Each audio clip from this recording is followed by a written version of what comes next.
G'day guys, welcome to another episode. You're probably wondering where we're camped. Well, it's a very special spot, certainly to Jess and I. We are alongside the fairways of Murgon Golf Course, one of the few places you can free camp and play 18 holes.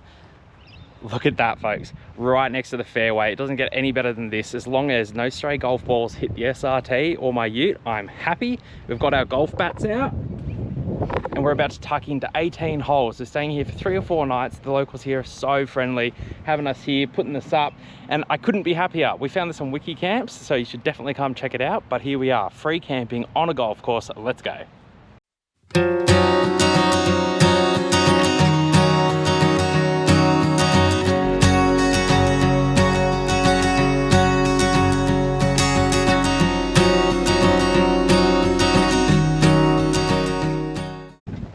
Golfing. Skirt, skirt. Get packed up. Pretty cool to be at a campsite where you not only are right on the fairway, but you can actually bring your golf cart down, load it up with your clubs, and then drive straight onto the course. She's camping out. This is just ridiculous, actually, isn't it? Like, we're off-grid camping on a golf course.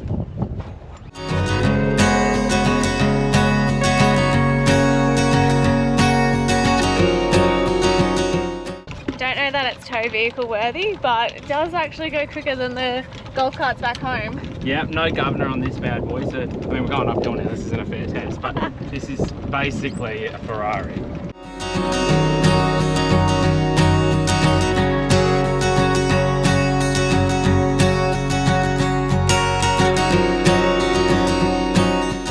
Okay, so drop a comment down below here how much you think it costs to play 2 players, a round of golf with a cart. $60. It's an absolute steal. This is not including camping over there for free. We're here for 3 or 4 nights. We've got the golf course pretty much to ourselves. $60. Ridiculous. Jess is lining up for the first hole. She hasn't played in what we've been away filming for 2 months now. So this will be her first swing in 2 months. Now Jess has a funny swing on her, but you can't actually say anything about it because it just works. So she's a goofy player. Sorry, quiet on the course. Yeah, look, you topped it, but that's all right. First hit in 2 months. Josh doesn't want me to film his first shot, but I'm going to. I can't tell by your reaction. Look, it went a long way, but it went a long way the wrong way. Nice. Oh, that's good. You love that 7, don't you? No, I don't like irons. So at the moment we are switching between 2 different fairways. I think you can guess who's on the right fairway. No, I think you can guess that we're playing twice as fast. But you're doing that one, I'm doing this one. And Josh just asked if he can go for this green because he's actually this close. Look how close I am. But that is not actually how the game works. And so the green that I want is in fact over here, right where Jess's ball is in front of. So that's right, I'm gonna try to chip it through these trees, plop it on the green, and we're all gravy.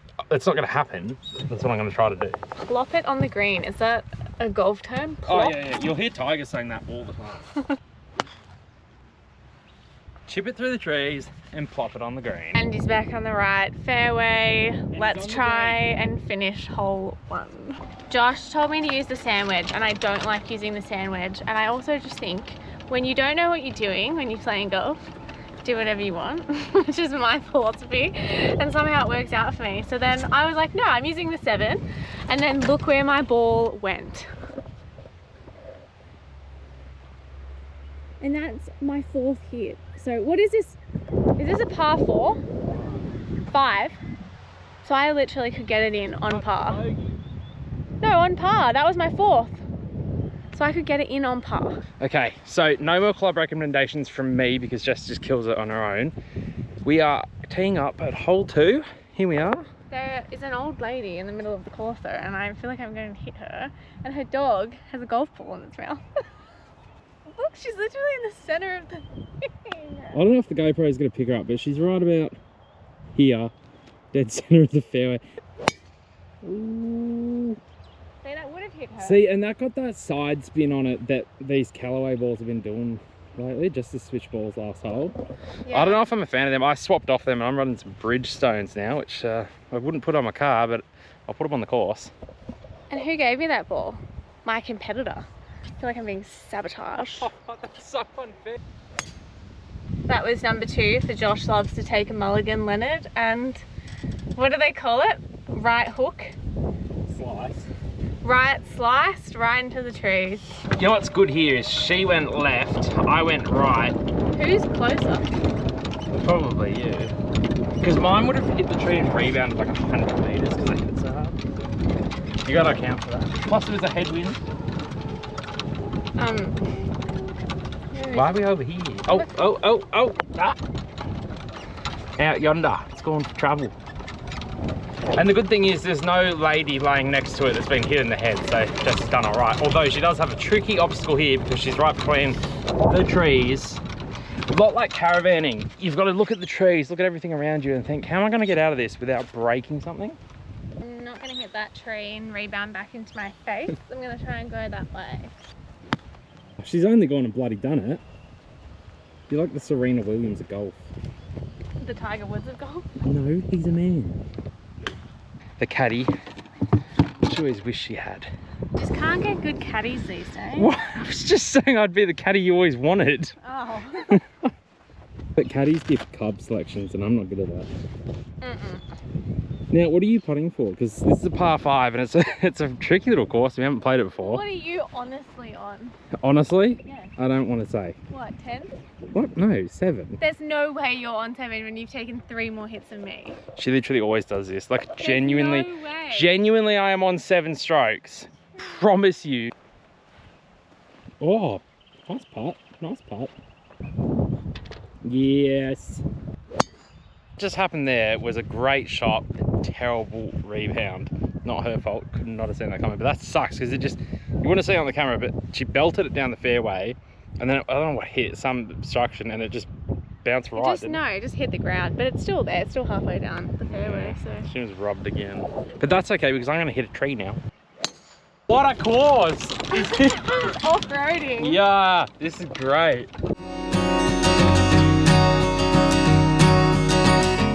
How nuts is this, right? Just getting the clubs out. Our van is right there somewhere. And yeah, we're just there. And we're on the fairway. Just playing golf, just doing our thing. And our van is watching. Don't hit it. Actually, the van's really safe because, well, Jess is hitting the ball, not me. I have a crowd of onlookers. They're actually going crazy for me right now. You probably can't hear them because of the microphone. But now I've got a sand bunker and a tree right between me and the green, and I've got to get this in. And I'm going to use a pitching wedge.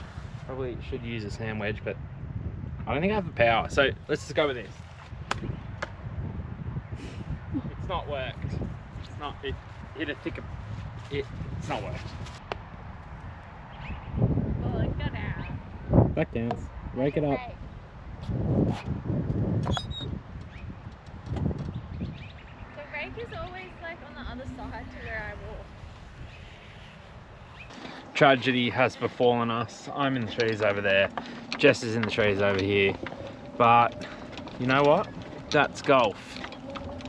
I hate it, but I love it. So you know how I was saying I'd love to hit a Land Cruiser? Well, I almost did hit that 79, I'm not gonna lie. That's there and my ball is here. Hello. It was a really good hit, but I'm in the sand again. Oh. But it's a really good hit. People to our left. No, don't. They pulled in and they completely blocked our view. We left a good view for everyone. Everyone backed in. These fellas just come in, pull up horizontally, just who cares? Just block everyone's view because they're the most important people in the world. But the good thing is, you don't let the little things bother you. No, I'm not bothered. I'm not bothered at all. After golf, Josh was knackered, as you can see, and I was starving, so I prepared a delicious salad and I air fried some crumb chicken in the air fryer. I just want to show you guys something cool. Yesterday, we had a whole lot of travellers here with us, but today, it's wide open spaces, only for us to enjoy. Jess is doing a little bit of reading before she tucks into some work. I'm going to tackle some articles, but what a place to do it. And then after that, golf. So after a few nights of free camp R&R. We are heading into town. We're going to check out Murgon, and we're actually going to a winery for lunch. A little bit of luxury today. Yeah, it's going to be good. I found this one, well actually I can't take credit for it. One of the blokes at the golf course told me about it. He said if you're going to go anywhere, we've got to go here.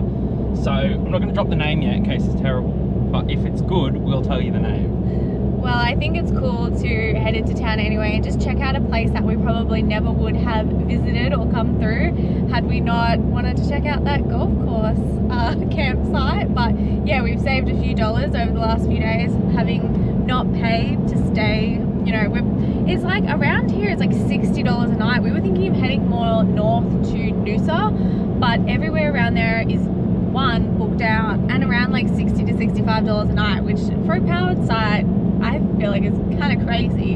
So we have booked another site. It's a lot cheaper and it's sort of inland, but I'm excited for that one. We're going to head there tomorrow. I would actually be really keen to know if people think that it's fair that when it's peak period, obviously it's more expensive, but... Is this peak period? Yeah, well, so when I called a couple of the parks, they said it's peak period. And I was like, so like they literally just jack the prices because they know people are coming. And it kind of feels a bit crappy, like I don't think that's fair. Yeah, I mean, I think that happens everywhere, but I didn't think that this would be peak period. Like, it's cold and it's kind of raining. I think the theory is that, yeah, the people are pushing north or together to escape yeah. the wet. So oh, well, everyone had the same plan as us then.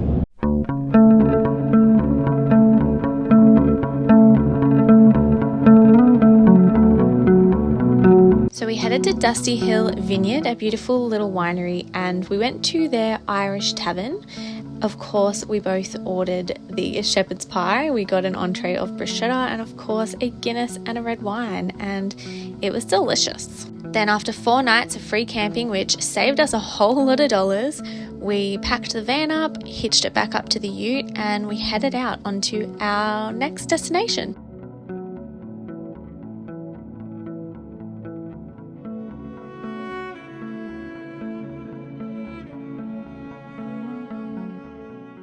So now probably the most painful part of caravanning, which is fueling up.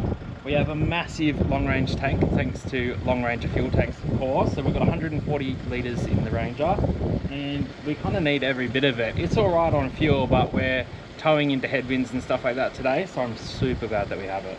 Even I remember touring Australia when it was like $1.50 a litre or even closer, and nowadays this is cheap for us and it's $1.91. Like, it's just bloody ludicrous. You see anything below $2 and you're like, oh, that's a bargain.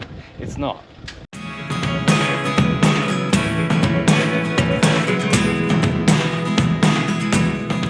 Our next stop was Biggenden, Queensland. We booked Mountain View Caravan Park just on a whim based on the Wikicamp reviews, and I'm so glad that we did. It's almost a pity that we have to unhitch here and go exploring, because this site is big enough to stay hooked on for the majority of the stay. Aside from the big sites, they've also decorated this caravan park in the most retro way. Check out the bathroom. Don't worry, no one was in here when I was giving you guys this tour, but from Marilyn Monroe to Audrey Hepburn to even the Queen, mirrors and signs, it was so cool. They also have this Hotel California camp kitchen area. They've got, again, loads of decorations everywhere, a whole bookshelf of books, and just such a welcoming, cool environment, and so different from the other parks we've been to. Always remember with your chains, it's tight and then a quarter turn back, otherwise you'll never get it off and you'll hate your past self. So we freed the ute, we headed out of the caravan park on our way to check out a historic bridge.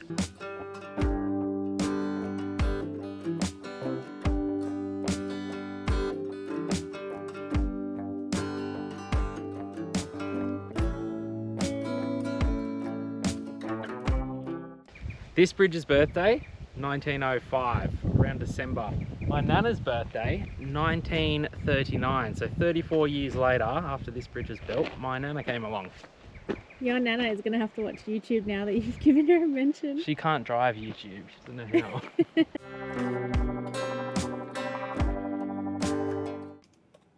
How'd you like that rain this morning?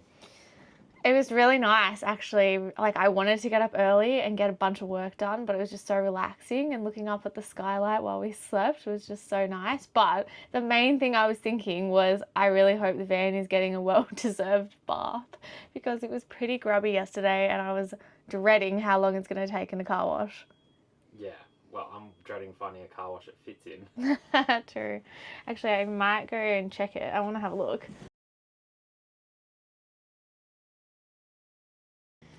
So she's had a decent little bath. Looks a little bit better. Definitely got the top layer of dirt off, but given those dirt roads had some pretty sticky dirt and mud, I think she might need a bit of a scrub, especially when it comes to this kind of stuff. But all in all, she got a little bath, and Josh left his drink bottle up here probably last night. He'll be asking me, where's my drink bottle? Covered in rain on the top of the van. You can probably hear the utes exhaust behind us. We are jumping into the ute to check out I don't know what kind of hike it is. I don't know if it's super hard or whatever, but I've read it. It's grade 4, which means nothing because national parks never ever get it right. But it's 1.5 k's. Oh, is that it? In, so 3 all up. Okay, it's called Mount Walsh. Mount Walsh National Park, is that right? And what is it, Utopia Falls or something? I don't know. We got a little map from the caravan park owner when we got here, and we thought we wanted to check out some of the local scenery, and I'm keen to go for a walk. I feel like with the rain we've been cooped up a little bit the last few days, so keen to do some exercise. You are so little. I'm gonna have to hold this from now on. Also, take note, this is Josh's active wear. I'm ready for the gym, I'm ready for anything.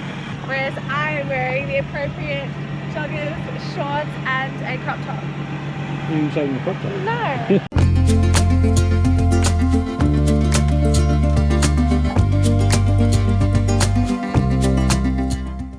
Bit of a muddy road in because we've had so much rain here, but by no means was it a 4-wheel drive track. I think definitely 2-wheel drive accessible. Yes, definitely. Well, yeah, definitely 2-wheel drive accessible, except for maybe the last little bits if those puddles were any deeper. Okay, Mount Walsh National Park, Waterfall Creek section, walk that way. Is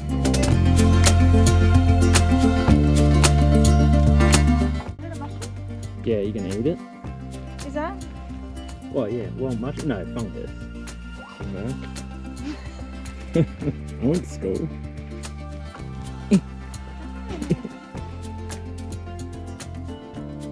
So it is currently raining as we walk through the national park, and these falls are apparently, well, pools, whatever you want to call them, are apparently best after heavy rainfall. And it did rain pretty heavy, but maybe not heavy enough because they aren't flowing super strongly down the rocks, but still a really nice rainy day activity to walk through the national park and check out some of the local scenery. It's cold and not deep enough. Okay, so that's the walk ticked off, or currently being ticked off. We're on our way back to the ute. I'm watching my feet because I don't want to break my ankle. Then I'm going to run into town, another town about 30 k's northeast, get some supplies, and then tomorrow we're hitting the road and on to the next destination. But for now, back to the ute without any injuries. That's the, nearly just slipped over. That's the plan.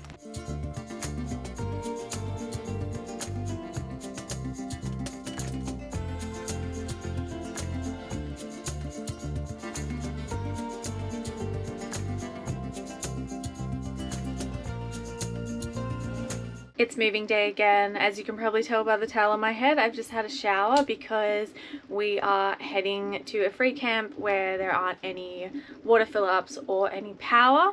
We could find potable water on the way, I'm sure, if we looked it up on Wiki Camps, but considering we've got the tap here, as we're currently still at the caravan park, we may as well fill up before we go. Josh is actually outside doing that right now, and I'm doing all the final checks in here. Unfortunately, we are in a lot of rain. The last 2 days has been raining, and today it's just pouring. I've already had to look up the map at the weather, and even if we did a mad dash, like a big drive, we're not going to escape the rain. So what we're planning on doing is going to a little campsite that we found on Wiki Camps, bunker down, wait the rain out, and then hopefully we get some bright and sunny days to enjoy. But this is just a reality of living on the road and weather, and I think it's definitely a softer punch because we aren't just on the road for 2 weeks. It's not ruining our holiday.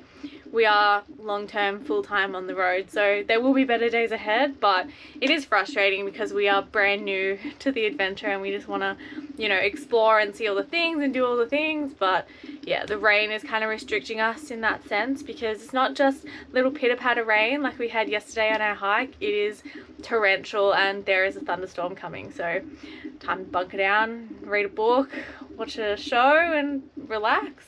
Well, I'm looking like I'm very underprepared for this weather, but I actually am because I'm filling up the tanks. We're going off grid. I know it's cloudy, but we have a generator and we don't like caravan parks, so we out.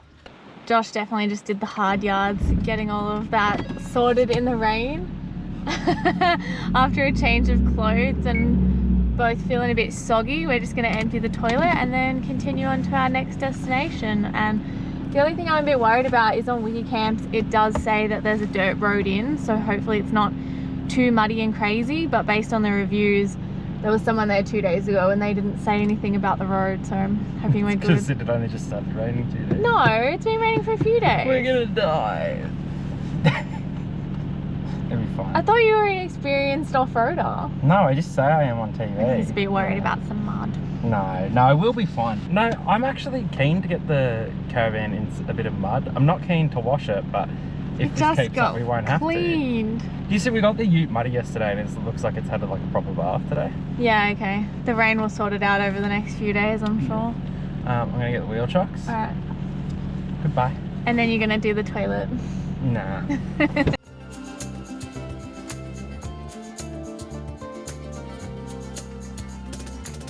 We just did a gnarly little dirt road detour there, and it was pretty bad because it put us smack bang in the middle of a very steep decline. There was a sign that alluded to it, which just said trucks and caravans use caution, but what it should have said is trucks and caravans don't bother, because by the time you knew what was going on, it was a very like gradual sort of point where then it just went straight downhill. There was nowhere else to go other than down. It's all good. We knew what we were doing. That's where it really pays to, I guess, have the experience behind you, using gears, trailer brakes and a combo, so we're not getting brake fade or anything like that. It's very, very helpful. Otherwise, we were just going straight off the side of the track. It was bad enough that we didn't get the camera out, but now in hindsight I wish we did, because you guys would have loved to have seen it. But we're back on the main road now. We're 24 kilometers out from camp and I kind of can't wait to get there.